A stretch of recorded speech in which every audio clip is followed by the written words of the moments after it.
Thank you for listening to this PodcastOne production. Now available on Spotify, Apple Podcasts, PodcastOne.com, and anywhere else you get your podcasts. Steve Austin Show is brought to you today by our friends at BetOnline. Get ready, folks. WrestleMania 36 is coming your way this weekend. Get in the mix at betonline.ag and use the promo code PodcastOne for your 50% welcome bonus. BetOnline, your online sportsbook experts and exclusive partner of PodcastOne Sportsnet. The following program is a PodcastOne.com production. From Hollywood, California, by way of the Broken Skull Ranch, this is the Steve Austin Show. Give me a hell yeah. Hell yeah. Now, here's Steve Austin. Hey, folks, this week's on the podcast, we're going all out for WrestleMania 36. Today, I'm speaking with Dave Mason from BetOnline to discuss the odds. Then we're running back some of your questions and my answers on everything WrestleMania related. Then, this Thursday's episode will feature you. I want your thoughts on what's going down this weekend for WrestleMania 36. So call in to the Steve Austin Show and leave us a voicemail to get your predictions and comments featured on this Thursday's episode. Call now at 747-221-6337 because I said so. All right, let's get this thing started. All right, joining me back on the podcast, my old buddy Dave Mason from BetOnline. God dang, Dave, how are you? Well, you know, I'm fine and self-quarantine here, washing my hands and staying busy with work. Thankfully, work is still busy, so that's keeping my mind off some of all this other stuff. But, yeah, besides that, I'm good. Man, I didn't think this thing was going to spin up to what it spun into. And there's a lot of media behind it, but obviously there's something out there, and it's really got you guys, well, it's got the sporting world stopped. So how in the hell are you guys staying so busy? Yeah, well, first of all, you know, we're known for our sports book first and foremost, and, you know, that's what kind of I work on in marketing and the things with the sports book. But we also have a huge poker room and a huge casino, and since a lot of sports are on the back burners for the time being, our poker room and our casino are busier than ever because people still want to get down, want some action tonight, so they're going to play blackjack, going to play some Texas Hold'em. So, you know, the poker room and the casino are doing the heavy lifting right now. The numbers are through the roof. They're setting records over there. So, thankfully, those guys have got more promos than ever, more tournaments than ever, so they're doing a great job. Sports side of things, we're getting creative, man. I mean, you know, there's no replacing March Madness and the NBA, the end of the season for the NBA and NHL, but we're getting creative. There's some leagues that's still out in the world that are in action, stuff like table tennis. I mean, we put table tennis on the dang site 2 weeks ago when we're starting to, you know, ping pong, and the action is through the roof. People are betting on this Russian and Ukrainian ping pong. It's really amazing. I was like, we'll put it up there, we'll take a few bets, but no, people are betting the hell out of it. And we're also getting creative, really thinking outside the box. You know, there's all sorts of, you know, these NASCAR drivers are racing every Saturday playing a video game. So we put that up, and they're showing it on live TV, FS1, I think. So we put up odds last week, and that's getting good action. So they're doing it again this Saturday. And again, this is Dale Earnhardt Jr., Danny Hamlin, all these other guys are playing video games together, and it's nationally broadcast. Stuff like that. Marble races. There's this guy out of the Netherlands or somewhere who has these really intricate marble races. So it's really crazy when you watch it. He has times and all this stuff, lap times and everything. So we're putting odds up on that. So we're just doing anything and everything possible to keep our players engaged and betting. When you say marble racing, like how do people participate in something like that? What is the actual race itself? Yeah, this guy, he has these tracks set up. And he has all these different colored marbles, and they're these marbles. It just says, I think, his hobby or something. I don't know what the hell it is. And he has pole positions and everything, time trials, these marbles going through this track. So we're handicapping these dang marble races, and we're putting odds up on it. And he does it every Saturday and Sunday on YouTube. Like Saturday's the time qualifiers, and the finals are on Sunday. So it's really kind of interesting stuff. And, of course, something that will catch your fancy next week is, you know, we got WrestleMania odds too, and you know, that's kind of challenging because you know, there's saying they're pre-recorded or whatever this year because of the coronavirus. So, but we have a bunch of odds up, and our bettors are betting them, so that's always fun as well. Man, I tell you what, I was down there in Tampa, Florida a couple weeks ago for Monday Night Raw. It was Austin 316 Day, and basically a day that got declared a holiday by the WWE Universe because of a promo I cut way back in the day, back in 1996 when I won King of the Ring.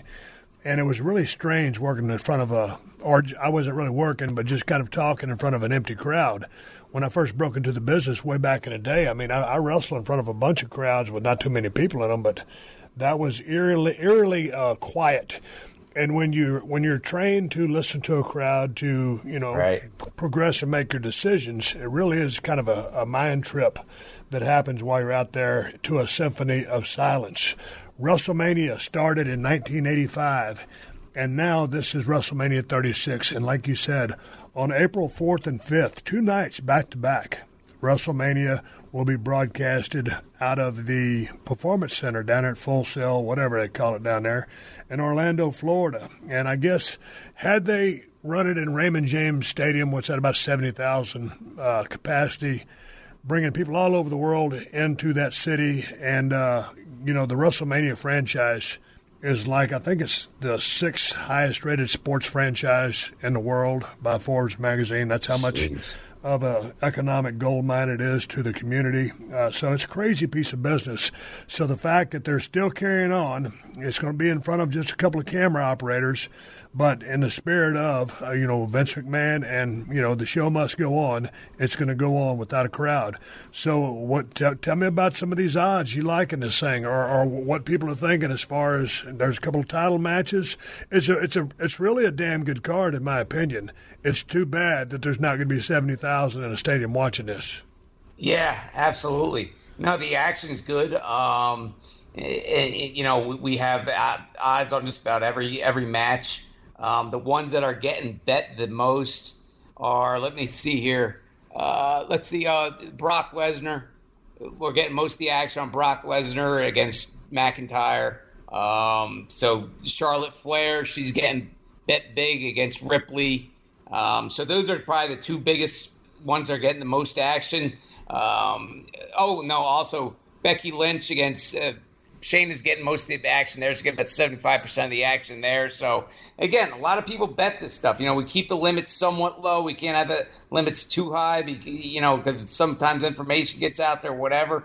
But it's more about fun. Come and bet it for $50 a pop and watch the event. And, back to what you're saying, like I'm glad they're going forward with it too. And I'm a big MMA fan, and Dana White's getting a lot of criticism for trying to have these events. And but it's a good escape. There's not a lot to watch on TV anymore. So if they can do it, as safe as possible, no crowds, as few people there as possible, the show must go on, like you said, and we can play some bets and be entertained for a few hours instead of listening to all the virus stuff. Of course, all that stuff's important. We got to pay attention, but it's not a bad thing if we can escape and watch a sporting event and place a couple bets too. Yeah, I know. I got a chance to watch the UFC a couple of weeks ago when they put on that card, and it was a really good card, a couple of good fights, and I was glad to see the fighters out there. And it's interesting watching those guys fight without a crowd. I mean, I'm sure they can hear the crowd, but I don't know that they necessarily influence the fight. I'm not an MMA fighter, so I can't answer that question, but I appreciated the effort that all those fighters put forth, Dana White and the whole organization, UFC, for trying to move forward. And they're trying to get the next card off the ground. And so we'll see if that's going to happen. I think that's what's that? The UFC 249. Yeah, UFC 249. I mean, we have all the odds up for that. It looks like not all the fights will go off. I think they're going to load it with some other fights. I'm sure there's going to be some logistical problems with some of the fighters that are on the card as of now. So that fight card is going to change, minus probably a few of the main fights. But yeah, I mean, Khabib versus Tony Ferguson, that's going to be one of the biggest fights ever. And, hope to hell that this fight does go off next month, because, as long as it's safe and no limited people in that stadium, it's a good release for all the sports fans to watch it and, get back to watching sports and betting at least for a few hours. Well, God dang, it's good to talk with you again. It's going to be interesting to see, how WrestleMania goes down. And I might have to sign up. Hey, man, where do I go to participate on, like, the marble thing you were telling me about? Yeah, betonline.ag. Once again, that's .ag, betonline.ag. Sign up for an account, then scroll our sports book for all our odds. the marble stuff, if that piques your interest, that's under the entertainment odds. So because it's not an official sport or anything, so we're placing the marbles under entertainment. But we have its own. For WrestleMania, we have its own wrestling tab. So everything's on that site. Just look around, and there is stuff to bet on. So have a go at it. And of course, the poker casino rooms are absolutely booming right now. So check them out. What are the odds we're going to get through this coronavirus sooner versus later?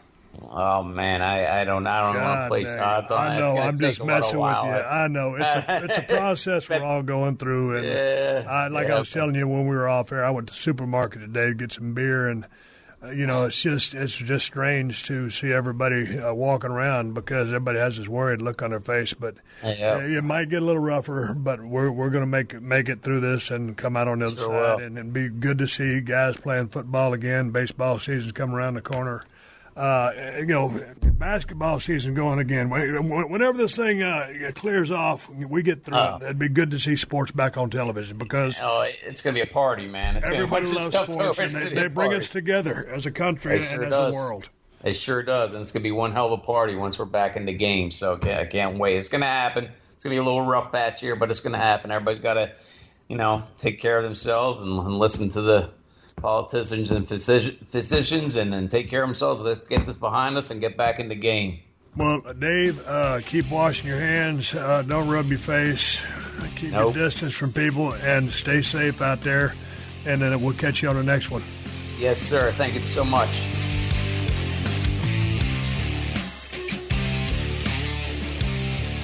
With currently no NBA, NHL, or MLB, you might think there's nothing to bet on.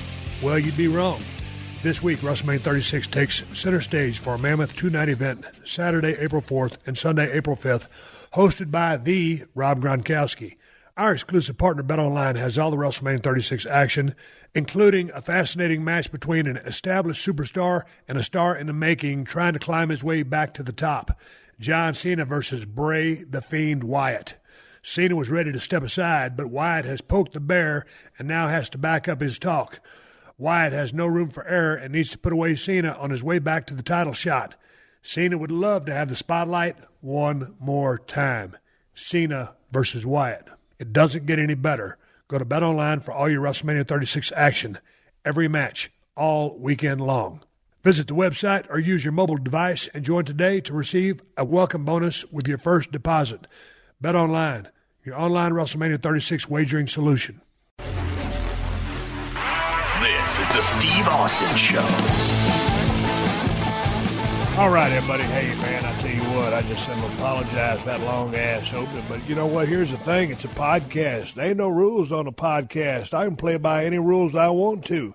There ain't no right and ain't no wrong. Lay down a little audio whoop-ass for you people. This is an award-winning podcast, folks. All right, that's bullshit. Ain't never won an award with the sumbitch, but nonetheless, you know where I'm coming from. I always talk about headaches, hassles, and horse shit, and I fucking got them.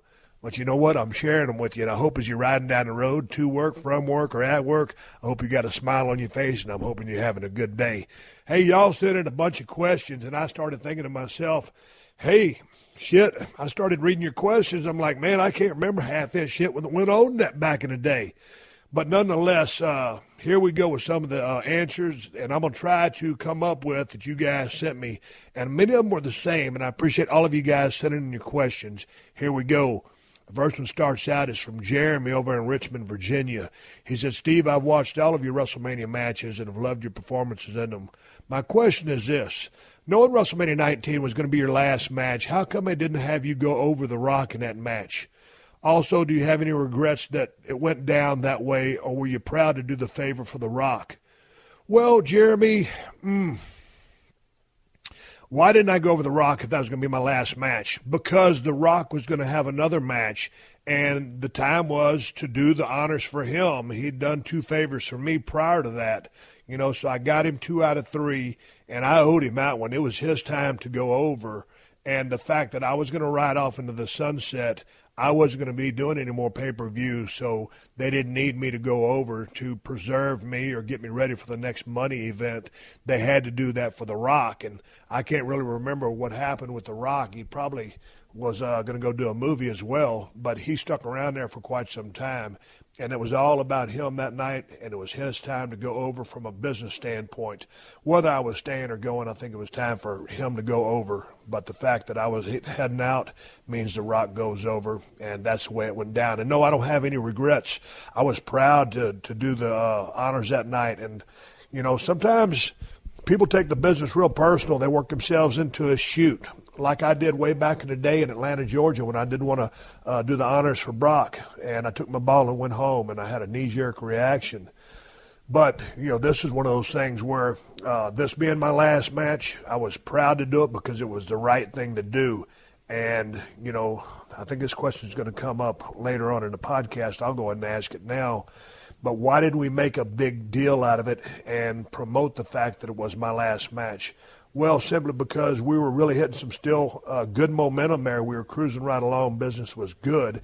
And if you just say, hey, man, there's a lull in the action because this is going to be Stone Cold Steve Austin's last match, well, that's kind of a downer. And you don't want to ride off into the sunset like that. And, you know, I think people kind of knew what was going on as I was going up that ramp. And Rock gave me the ring, very gracious of him to give me the ring as he slid out. By all rights, the ring was his because he won that match, but he gave me the honor of being the last person in the ring. So, no, happy that it went down like that. It was what it was. And my only regrets about that match were because I was at the hospital that night, and they put, 3-4 liters of fluid in me. I was dehydrated, all that other bullshit. Was that I couldn't perform better. You know, that WrestleMania 17 match was so hard to follow. One of the greatest matches of all time, and certainly one of the greatest of my career. And 15 was good. See, there's my damn doorbell ringing again. My wife's going to get this one. I've gotten the other 3 or 4. But anyway, my regret is that I couldn't tell a better story than we did. That was pretty much a brass tacks match without too much, you know, levels of psychology in it. It was a ABC match, very simplistic in form, and it served its purpose. That was my only regret. We couldn't rock the house better than we did. Here we go. Got another one coming up, and this is from Al Manelli. Al's question is, what were the original plans for WrestleMania 13 before Shawn Michaels hurt his knee? There were rumors that it would be Brett versus Shawn. Since Shawn was injured so close to WrestleMania, did you have anything lined up at that event before having it switched to the classic submission match that you had with Brett? Well, see, man, you're going back to a time where I don't remember everybody's storylines, and that WrestleMania 13 was going to be Shawn Michaels versus Brett. Here's the thing, man. I forgot so much of my career, and the fans remember it very vividly because the passionate fans remember all the storylines and all the angles. But nonetheless, it ended up being myself and Brett. And at the time, I was on the shelf at my house nursing a knee injury of my own when I heard about the match. And, of course, I was mad as a hornet because I didn't want to do a submission match. So, anyway, that's the answer to your question. I don't know anything about what was going on with Shawn. It turns out that I went out there and rocked the house with Brett, and, man, you know how much I respect both of those guys. WrestleMania 13 was a huge match. As far as its historical significance of a double turn in the business, and on a personal note, which affected me professionally, how big that match was for me and how great Bret the Hitman Hart was as an opponent that I could always look across the ring at and expect nothing but the very best. And Al has one more question. He says, also, Triple H said in his documentary, Thy Kingdom Come, that you wouldn't put him over for the title at SummerSlam 1999, so he ended up beating Mick Foley for the title instead. Can you briefly comment on that? I don't remember that. I don't remember not wanting to do the honors, but my head was in a completely different place right then, and things were running kind of hot and heavy. So I've heard that story a million times. I don't remember it. And if me and Triple H and Mick were sitting around and we probably put all the pieces together, I could come up with an answer and remember it with clarity, but just left to my own devices, I do not remember it. It was certainly nothing against Triple H, who I had the utmost respect for and always enjoyed getting into the ring with. Moving along, man. Here we got a question from old Jared in George West, Texas, man. That's not too far from the Broken Skull Ranch over in Tilden. He says, hey, Steve, I was just wondering what the deal was with the T-shirt at WrestleMania 15. Also, did you and The Rock have to lobby to get JR to do commentary for the main event? I don't think he was out there the entire show. Hey, Jared, let's talk about the T-shirt at WrestleMania 15. At that time, I was going through a sloppy-ass, messy divorce, and my mind was frazzled. And it was, man, all I could do to pack my bags and get ready to head over to Philly and work against the great one, The Rock. And just by chance, as I was packing my bags, I forgot to put in my trusty black vest with the silver writing on it. And I'll tell you what, when I opened up my suitcase at the building that night and realized that I'd forgot to pack my vest, I was mad as a fucking hornet. Here you are, the biggest stage of all in a high-profile match. Rock as your opponent. And I got to go out there in a rinky-dink-ass T-shirt. Now, don't get me wrong. The T-shirt I went out, it was cool in the gang. But you never, ever want to walk out in some chump change gear rather than, your trademark stuff that people expect you to be in. Damn biggest star in the business at the time, and I'm walking to the ring in a T-shirt.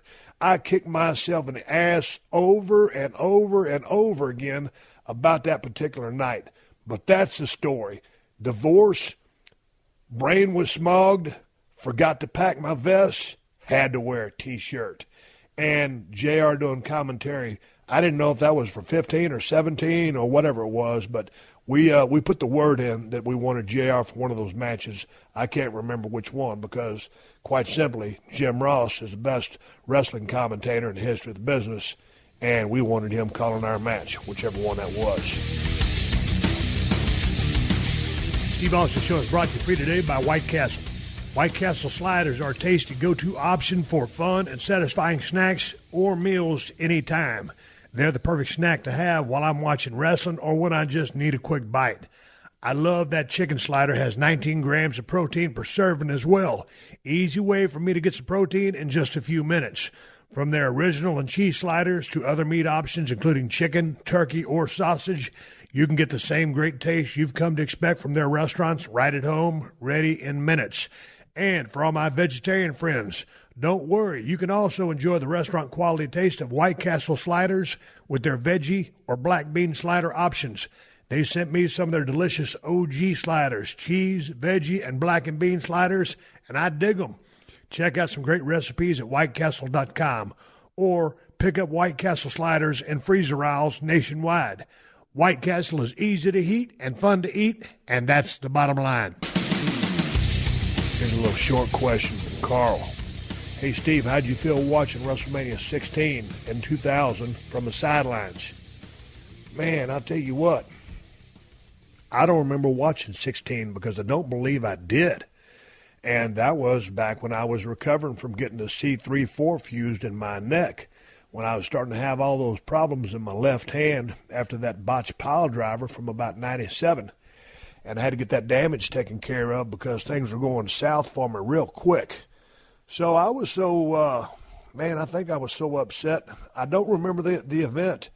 I have never talked with anybody about WrestleMania 16 simply because in my wrestling memories, it does not exist. So I guess that answers your question. If I sat here and pulled it up on my computer and looked at the card, I might remember it. But again, man, that's like a black hole. And there's bits and pieces of the invasion angle that I remember, but that's a big part of my career. I guess things were running so rough, or I wasn't really intrigued with the storylines. I know it's a vital part of it, but I really don't remember. But anyway, that's the way my brain works. Even though I took an alpha brain, it can't rekindle some of the things that I do not remember.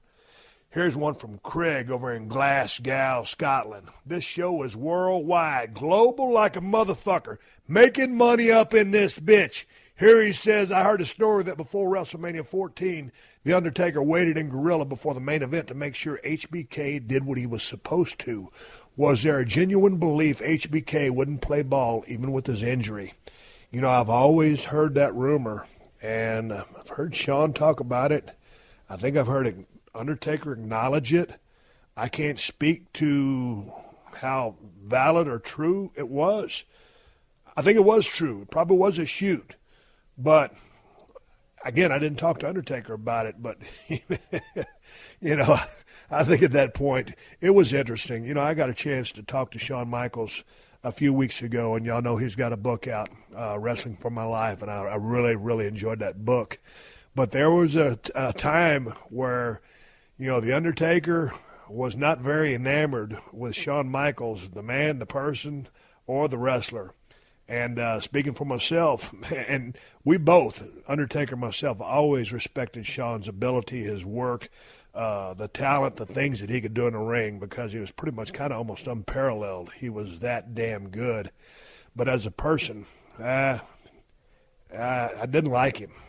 Quite frankly, didn't like him at all. And now all these years later, of course, like I said, it was great to be able to interview him, talk to him about his book and all the change that he's made in his life, and I've made in my life as well. So whether he taped up his fist or not, you'd have to ask Undertaker to get the bottom line on that and the straight-up truth. As I sit here and my yard guy's out there blowing the blower and interrupting the podcast, I can't remember, but that was the word on the street. All right, let's move to the next question. And it comes from Jeremy, and he says, hey, Steve, at WrestleMania 14, which we just got finished talking about, you won the WWF title from Shawn Michaels, creating a special WrestleMania moment for millions of fans. But for you, Steve, would that moment have been bigger to you if it had been Bret you defeated for the WWF Championship and putting a rightful end to possibly the greatest in-ring feud of all time? Thank you, and a swig of beer.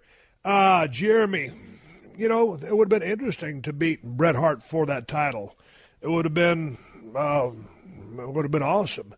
But, beating Shawn Michaels, because I consider those two guys, literally at 6-1, half a dozen the others as far as how great each one of them is. But yes, to a point, to your question, I did have a long-standing feud with Bret and some classic matches, and he's one of my favorite opponents. And I worked with Shawn Michaels a lot on the road, and I loved working with Shawn because he's so good. But that's hindsight being 20/20. I got the title like I did, and to say if I'd have got it from Bret would be pure speculation, and it didn't go down like that. So there's no sense in even, beating a dead horse or whatever it is. But nonetheless, man, I was happy to beat one of the greatest of all time in Shawn Michaels, and very proud to always be in the ring with the best there is, best there was, and best there ever will be, Bret the Hitman Hart. I appreciate you sending that question in. I wish I could give it a better answer. It's just hard to look back and speculate. Hey, man, the good folks over at Right Guard recently sent me some of their extreme antiperspirants and aluminum-free deodorant, and I have to say, I dig them. I'm a fan of both. Right Guard formulas are designed to defend against sweat, odor, and stains with up to 72 hours of protection. I might have got up to 73 hours. The Right Guard research team has stepped up to the plate to help prevent yellow stains by finding a way to protect from stains without lowering the level of antiperspirant protection. Gone are the days when you have to choose between a fresh feeling and a yellow pit stain.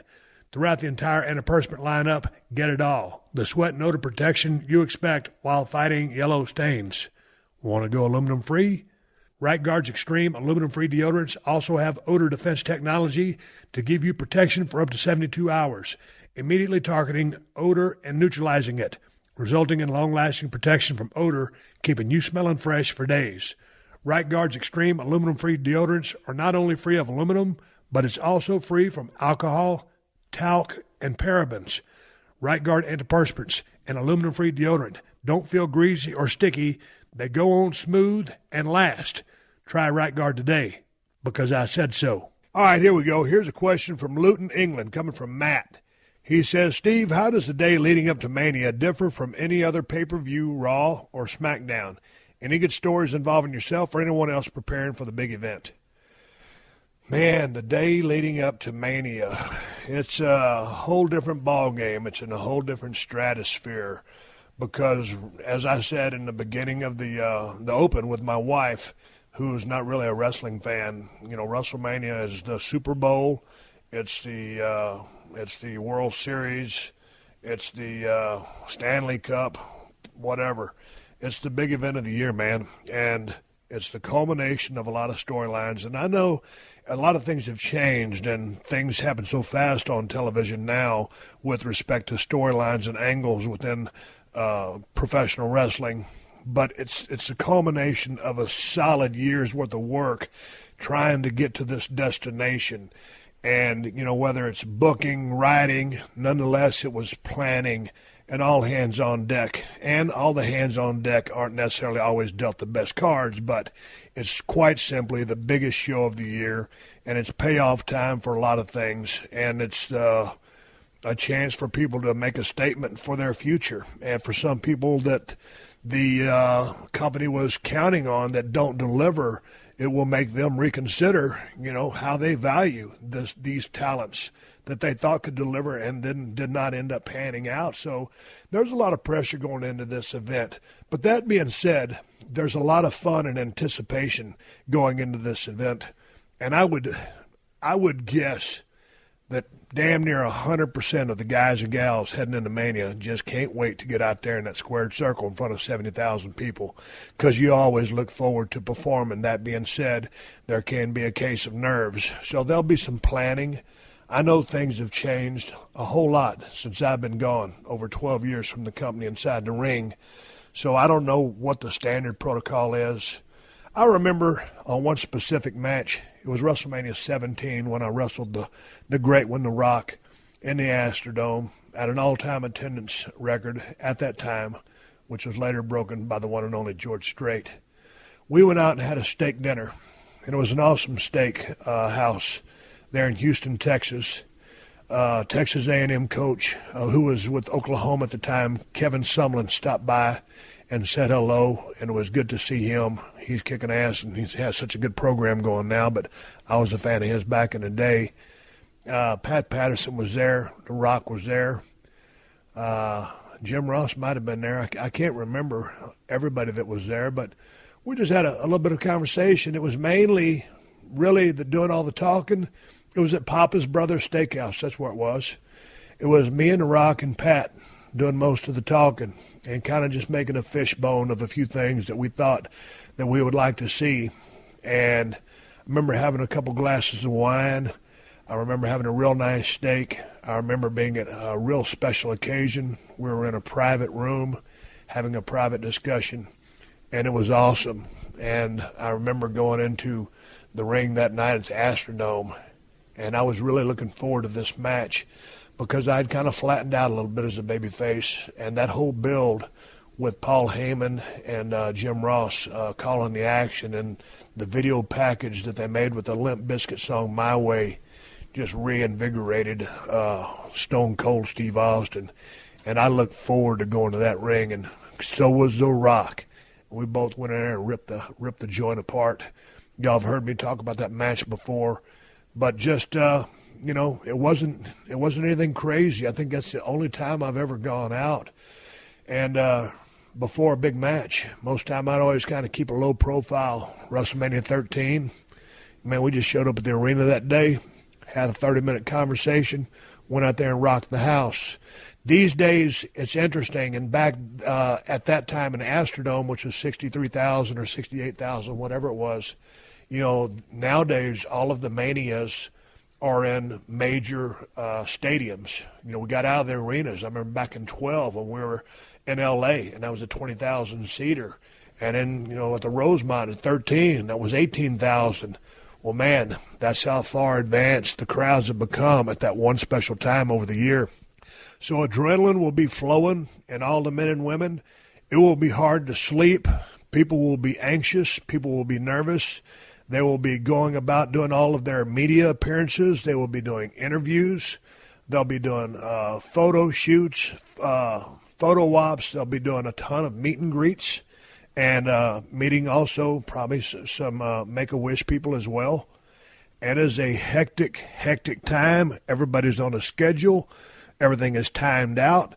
Behind the curtains, the sea of people, the handlers, the organizers, the men and women running all the functions, getting the talent to and from these places. It's a highly coordinated effort of all the people working together for the one common goal of pulling off the biggest show of the year and doing it in high fashion.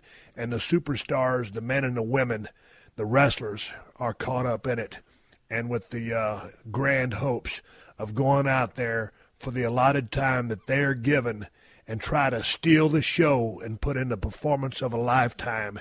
And hopefully their angles have peaked. Hopefully their storylines have been premier. As we saw in this past Monday Night Raw, not so much. But still, the proving point is the ring. And whether you've been given chicken shit in your storylines or chicken shit on the go home on the Monday Night Raw, you got to make chicken salad out of that chicken shit once you get into the ring on Sunday. So there's a lot going on. And once again, I said this on the Tuesday show, good luck to all the men and women that are going to be working. I will be watching. I'll do a follow-up podcast talking about WrestleMania. It's a big moment for these superstars, the men and women. Go give them hell and go out on a limb and get yourself over. That's all I got to say about that. Let's move on to the next question. Hey, man, do you own or rent your home? Sure you do. And I bet it can be hard work. You know what's easy? Bundling policies with Geico. Geico makes it easy to bundle your homeowners or renters insurance along with your auto policy. It's a good thing, too, because you already have so much to do around your home. Go to Geico.com, get a quote, and see how much you could save. It's Geico easy. Visit Geico.com today. That's Geico.com. Steve, what's your all-time favorite moment in WrestleMania history that did not include you? And this guy says his was seeing Ric Flair get the standing ovation in the ring after his retirement match in Orlando, and I guess that was with Shawn Michaels. Really, my all-time favorite moment in WrestleMania history, well, one of, that didn't include me, was just watching the match between Ricky Steamboat and Randy Macho Man Savage, because that match was off the charts good, maybe a little bit ahead of its time. Those two guys, the wicked chemistry that they had, the other two people that helped pull that match off, Georgie Animal Steel, of course, the lovely, beautiful Miss Elizabeth, also there, and that crowd was digging it in that gigantic-ass big arena, and those two guys lit it up, and you can talk to anybody, and, there ain't a guy or a gal in the business that doesn't recognize that's, I don't know, to me, sometimes they sum up the greatest matches in WrestleMania history, and I read one list where 13 was the number one match that someone picked, but to me, that match was so special, it was unfrickin' believable. So that would be one of my favorite all-time moments in WrestleMania history. But there's been so many of them, it's hard to really go out on a limb and pick many more because they're all muddled together in my memory. All right, let's move on to the next question. Hey, Steve, big fan of the show, and I remember being at WrestleMania 12 as a kid, and I was wondering if you had any thoughts on your first WrestleMania match at Mania 12, and also have you watched it since? I really also liked Savio Vega, so if you could talk about what it was like to wrestle him. Well, because I didn't remember the card, I pulled it up, and that was a pretty damn good card there that night at the Arrowhead Pond. I forgot where we'd wrestled that night. It was 18,853 Arrowhead Pond. Anyway, the main event was Shawn Michaels with Jose Lothario defeated Bret Hart in a 60-minute Iron Man match for the WWF Championship. And then the semi-main was The Undertaker, who defeated Diesel. And then also on the card was the Ultimate Warrior fighting Triple H. And that was a real short match. I remember that. And Taker with Diesel, I remember that. And I, in particular, remembered the Shawn Michaels-Bret Hart match because, man, I don't know how many times it's been since. I might have seen one other 60-minute match. And those guys, I think there's a little bit of heat between them.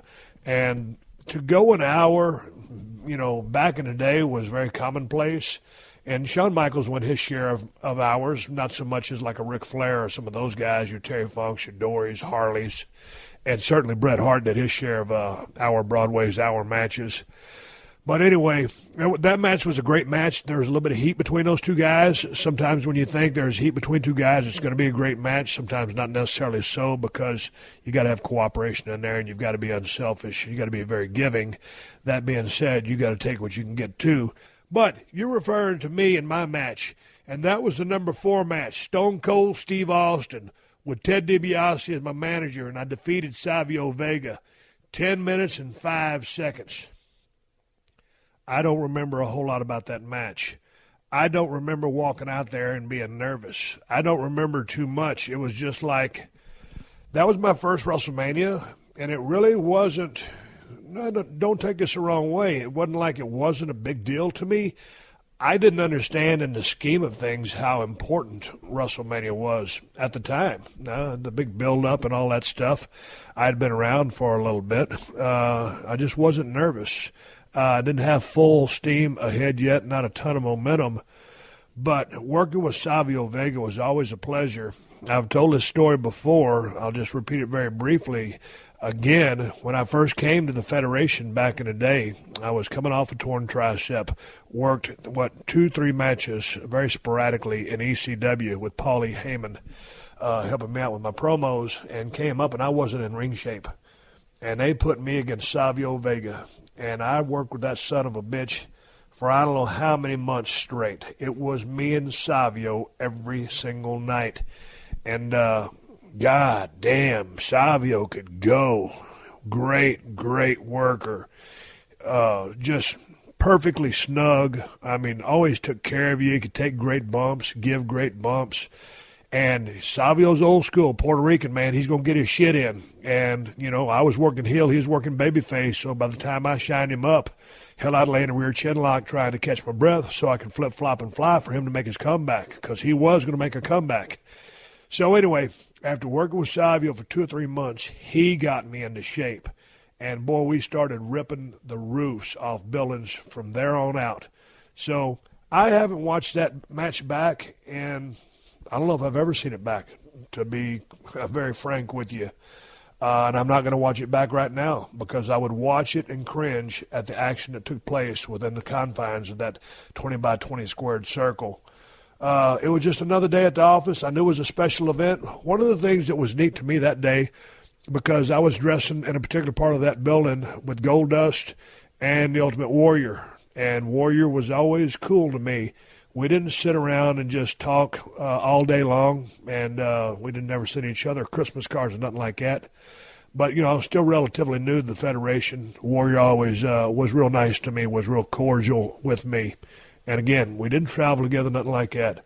But, you know, now that he's gone, and I'd talked to him on the phone a few times before he passed, you know, about a year or so before he passed, you know, I remember that part of WrestleMania 12. And I don't remember too much of the rest of the card. You know, you got Camp Cornette versus these other guys, Jake Roberts on that match. You know, Vader, Owen Hart, British Bulldog with James Cornette defeated Ahmed Johnson, Jake Roberts, and Yokozuna with Mr. Fuji. A couple other matches, but it wasn't a big deal. And it should have been a big deal. And now when I look back, and, you know, of course at 13, that's when everything started dawning on me how big WrestleMania was. So, Savio Vega, badass. I won the match. Ted DiBiase. Man, I've been watching Legends of the Mid-South lately. I've been watching these DVDs. It was a WWE release, and it made it feel old school. Been watching a lot of Ted's work from back in the day. And, man, you talk about a guy that could go and had fire and was a badass promo. Ted DiBiase. I mean, there's a reason he's in the Hall of Fame. It's because that summit was damn good.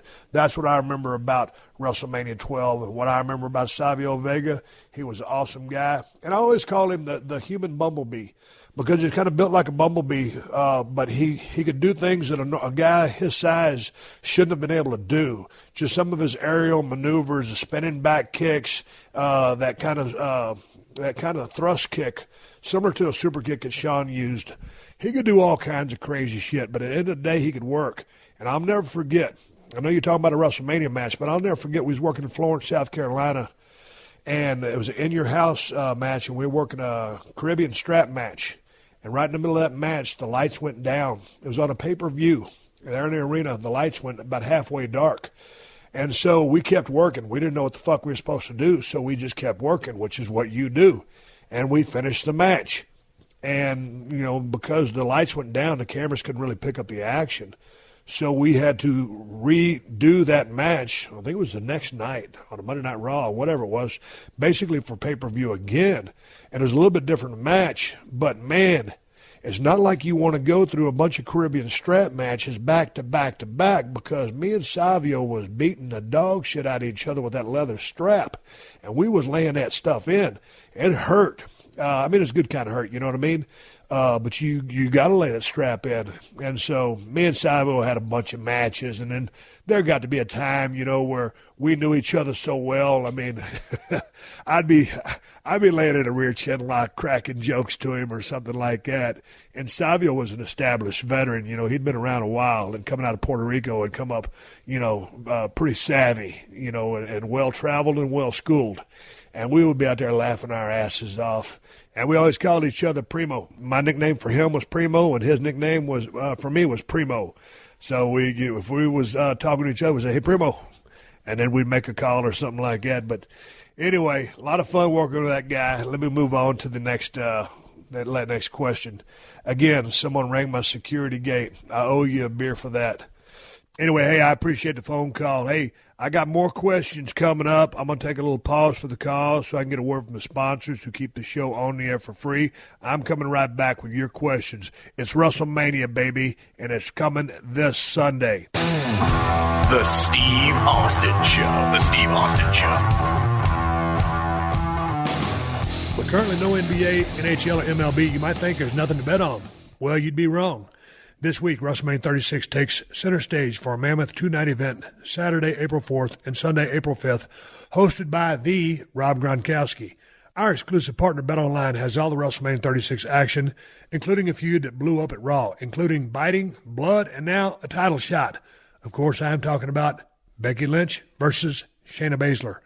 Lynch walks into this match with her confidence sky high, but the Queen of Spades might have a little surprise in store. This one is personal, and Baszler is Lynch's toughest opponent to date. One thing we can count on is an all-out brawl. Lynch versus Baszler. It doesn't get any better. Go to BetOnline for all your WrestleMania 36 action. Every match, all weekend long. Visit the website or use your mobile device and join today to receive a welcome bonus with your first deposit. BetOnline, your online WrestleMania 36 wagering solution. This is the Steve Austin Show. All right, here we go, folks. You guys send us the questions. I'm going to lay down some answers. And we got one coming in here from Stacy. And Stacy wants to know, Steve, when you were in WrestleMania 13, I quit match with Bret Hart. Was it meant for you to get your head split open like that? Or was it just something that happened? The reason I ask is because one of your coolest shirts in WWE, Blood from a Stone, was created. At the end of the match, you were dripping blood from your head. Were you supposed to get color in your match, or was that something that just happened? Well, let me see. Let me put it this way, Stacy. It wasn't supposed to happen, but then we made it happen. And she's talking about the old Blood from a Stone shirt. And I came up with that shirt when I was talking to Jimmy Miranda, the merchandise guy who worked his ass off to sell all our merchandise. Everybody loves Jimmy. You guys have heard me talk about him before. And we were talking about something, the WrestleMania 13 match had happened, and there was that iconic picture, that image of me and the sharpshooter bleeding like a stuck pig from my head, blood coming through my mustache, my goatee, my teeth, and dripping down. And he goes, you know, Steve, sometimes dealing with these guys at WWF is like trying to get blood from a stone. I said, Jimmy, that's a shirt. I said, you take that picture, put Blood from a Stone on it, and put Austin 316 on the front of it and have it bleeding down like paint. And he goes, okay, Steven. Anyway, the rest is history, Stacy. There was a no-color policy in place at time. Nobody was supposed to get color. Bret's idea, we executed with precision, timing, and the right spot, and the rest is history. And it did create one of my most iconic shirts, and a shirt that I was really proud of. And thanks to Jimmy Miranda, who's no longer with us, for coming up with that idea and the phrase. And I picked it out of thin air and said, hey, we got a T-shirt. That's how that happened. Thank you for the question. Here's one from Mark over in Tampa. He says, hey, Steve, when Mike Tyson knocked out Shawn Michaels after your match at WrestleMania 14, was that a working punch or a shoot? there was that quick right hand that Mike Tyson gave to Shawn Michaels. I believe Shawn spun Mike around or whatever it was, or got in his face, and Mike just gave him that quick, short right hand. I mean, like quick, and very short, but it connected right on the button, and he pulled it. It was a shoot punch, but he pulled it, and so I think it just connected a cunt hair, and Shawn went down because he was going to go down anyway. But, I think it was one of those things where it kind of gave him TMJ and rang his jaw up a little bit. But make no bones about it, Mike Tyson didn't blast him. But did it connect? Yes. Had it been a longer punch, he probably would have knocked Shawn in the next week. If it had hit me with the same punch, he probably would have knocked me in the next week too. But it was a badass punch, perfectly delivered, and Shawn was kind of walking around shaking his jaw after that, and I didn't really hang around with him too much because I was over at the press conference, and Shawn still had that chip on his shoulder, but it was a great thing to have Mike Tyson involved in that match, and, of course, I was proud as a peacock to win my first championship from one of the greatest professional wrestlers in the history of the business, Shawn Michaels. Here's one from Kyle over there in Wisconsin. And he says, "Hey, Steve, thanks for continuously opening up a can of audio whoop ass on us twice a week. Could you talk about WrestleMania's impact on the business and what it means to the superstars that can walk down that ramp on the big stage?" Man, I probably answered that about 6 times already. It's a huge impact on the business. When you go back, and I was explaining in the open to my wife, Kristen, about when Vince had the vision for WrestleMania, and he pulled the trigger and executed it, and here we are 31 years later. It's historic. It's groundbreaking. It's unbelievable. Now, what it means to get down to walk down that ramp, even if it's just like there's going to have this Sunday, they're going to have Andre the Giant Memorial Battle Royal. Now, if they really built that match up to make it seem important or make it important, it'd really be cool. Put it on the level of a Royal Rumble. But basically what that match is just a chance to get some guys in the ring on the card that normally wouldn't have been there. And I can understand that because not everybody can be in the ring because there's a limited amount of time. You can only have so many matches. But whether you're in that match or you're in a singles match or you're in a badass tag team match with a hot program, if you're walking down that ramp, mister, it's showcase time. And it's a chance for you to show what you got, what you can do, deliver on a promise or over-deliver and earn yourself a spot. When I went down to WrestleMania 13 in Chicago with Bret Hart in that submission match, my second WrestleMania, as I stated earlier, 12 didn't really mean that much to me because I didn't know what time it was, didn't know the scope of it, didn't really get what was going on, how grand it all was in the big picture. But at 13 I did because I was entrenched in the program, entrenched in my character, knew who I was, had direction, had wind in my sails, and had a rudder in the water with direction. So when I went out there and walked down that aisle and, all of a sudden we're the semi-main and we blow everything out of the water, execute a double turn, and all of a sudden it's like my stock went through the roof after that performance. Did I deliver? Yes, I did. But did Bret Hart deliver? You're damn right he did, 200% worth. Ken Shamrock delivered. Everybody in that match delivered. And it propelled me. I don't know what would have happened had we went out there and just botched something, had we just come off with like a 2 3/4 or a 3-star match. We had to knock that thing out of the park. The bases were loaded. They put Bret and I up to bat with Ken Shamrock, and we hit a grand slam. Bam. That's what that damn place can do for you. That's what it's like on the big stage, and that's what it means when you're walking down that ramp. It's an opportunity of a lifetime. Even if you're in a bullshit match, it's an opportunity of a lifetime. Hey, here's one from Abdullah. He says, "Dear Steve, the damn dirt sheets report that you turned down a match with Hogan in 2002, 2004, and 2005 again. Could you set the record straight once and for all?" Let me see. When it came down to turning down a Hogan match in 02, 04, and 05, yeah, I believe I did turn them all down that time because, I just never figured it was going to be that great of a matchup. I thought our styles were so contrasting, I could have done it for the money, and that would have been fine. I could have put the money in the bank and paid Uncle Sam his percentage. But my head wasn't in the space that I thought we could execute what I think we need to execute. So, I'd rather not do something that I'm not 100% about, and I wasn't 100% about that matchup. No disrespect to Hulk Hogan, one of the greatest superstars that ever got in the squared circle. No ifs, ands, or buts about it. And that question leads right to the question from Jim here. Describe what was going through your mind during the Lesnar-Goldberg match at WrestleMania 20 with the reception that both were getting in the ring by the fans at Madison Square Garden. I've talked about this before, but this is a WrestleMania show. It was discombobulation. It was a clusterfuck inside that ring.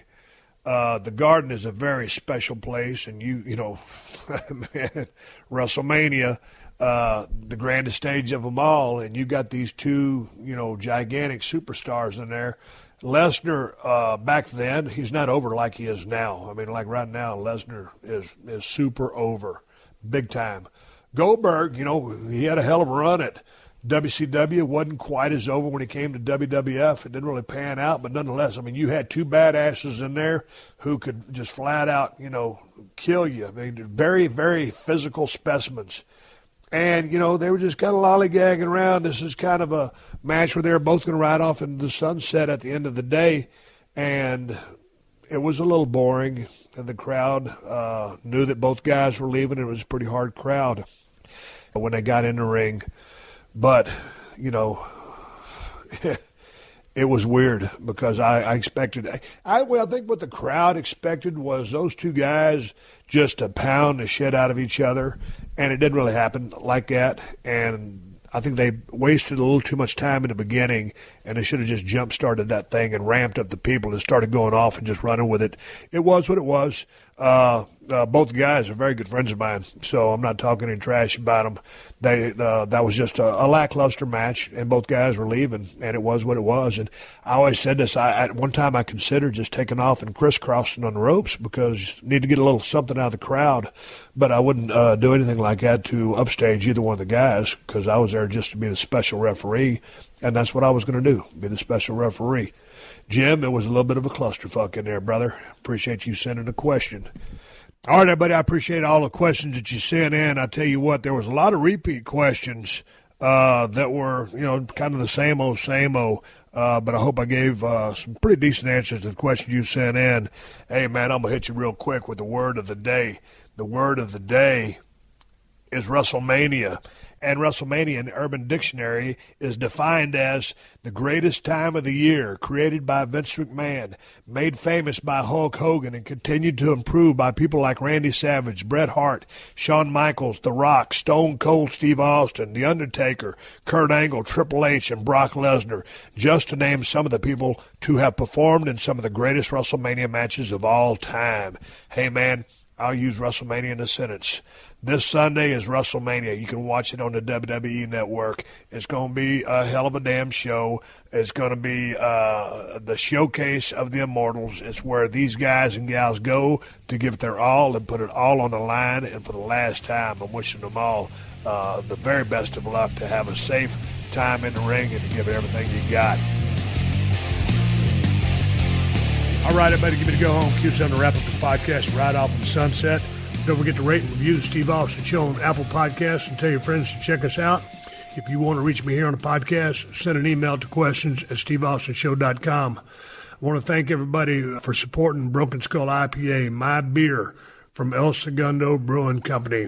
And we're in 17 states across the nation, and it has been received to critical acclaim. It's the best IPA in America, in my opinion, and I want to thank everybody for their support.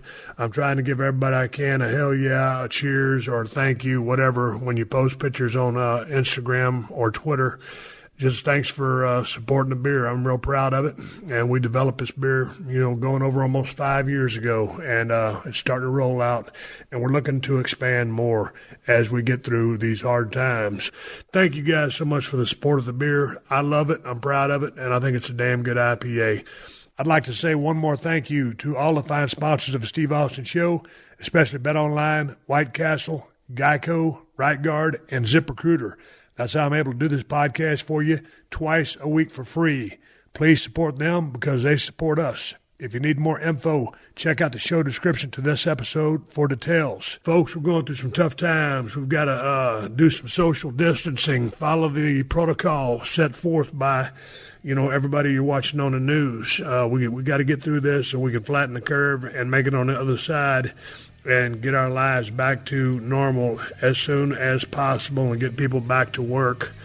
This is affecting every single one of us, man, and we got to listen up and do our part. If you see me out in the woods, I'll be proudly riding a Kawasaki. Folks, until next time, my name is Steve Austin, and I will catch your ass down the road. This has been a Podcast One production. Download new episodes of The Steve Austin Show every Tuesday at PodcastOne.com. That's PodcastOne.com.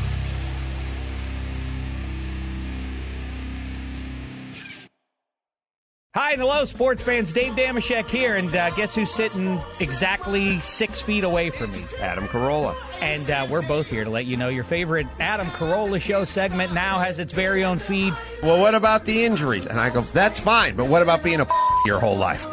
We know the real reason so many people tune into the Adam Carolla Show, so let's give the people what they want, Ace. I've seen pictures of him in Russia with his shirt off, and he looks pretty chiseled. Enjoy all the good sports segments together in just one place. Make sure you subscribe to Good Sports, available on Apple Podcasts, Podcast One, Spotify, and all your favorite podcast platforms. I don't want anything to do with performance enhancing. Just, being a hero, That's what I'd like. Anything to add, Ace? No. Okay.